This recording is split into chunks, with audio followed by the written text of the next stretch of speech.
വളരെ എളുപ്പത്തിൽ കുട്ടികൾക്ക് ഉണ്ടാക്കി കൊടുക്കാൻ പറ്റുന്ന ഒരു ഓട്ടയപ്പത്തിന്റെ റെസിപ്പിയാണ് ഇന്നത്തെ വീഡിയോ. മിക്സിന്റെ ജാറിലേക്ക് 1 കപ്പ് റവ, 2 ടേബിൾ സ്പൂൺ ഗോതമ്പ് പൊടി, 2 ടേബിൾ സ്പൂൺ തേങ്ങ ചിരവിയത്, 1 ടീസ്പൂൺ പഞ്ചസാര, ആവശ്യത്തിന് ഉപ്പ്, 1/4 ടീസ്പൂൺ ഇൻസ്റ്റന്റ് ഈസ്റ്റ്, അതിന്റെ കൂടെ 1 കപ്പ് ഇളം ചൂടുള്ള വെള്ളം കൂടി ഒഴിച്ച് നന്നായിട്ട് ബ്ലെൻഡ് ചെയ്തെടുക്കുക.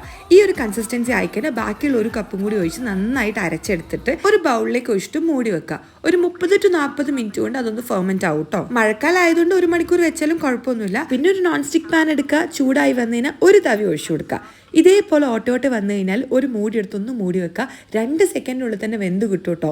നല്ല സോഫ്റ്റ് ആയിട്ടുള്ള ഓട്ടയപ്പമാണ്, നല്ല രസമുണ്ട് കാണാനും കഴിക്കാനും. ഇതുപോലെ കുട്ടി കുട്ടിയായിട്ടുള്ള ഓട്ടയപ്പവും ചുട്ടെടുക്കുക കേട്ടോ. 2 ഓപ്ഷൻ ഉണ്ട് കേട്ടോ. ഒന്നുകിൽ കറി കൂട്ടി കഴിക്കുക, അല്ലെങ്കിൽ ചൂടോടെയുള്ള ഓട്ടയപ്പത്തിന്റെ മേലെ കുറച്ച് ഗീ ഇങ്ങനെ ഒഴിക്കുക. തേങ്ങാപ്പാലോ അല്ലെങ്കിൽ സാധാരണ പാലോ ഒഴിച്ച് കുറച്ച് പഞ്ചസാരയും കൂട്ടിയിട്ട് ഇതേപോലെ മുറിച്ച് കഴിക്കാൻ പെർഫെക്റ്റ് ആണ് കേട്ടോ. കുട്ടികളെ പറ്റിക്കാനുള്ള ഈസി റെസിപ്പിയാണ്. അപ്പൊ ഇതേപോലത്തെ തട്ടിക്കൂട്ട് റെസിപ്പീസിന് always follow my lift stories.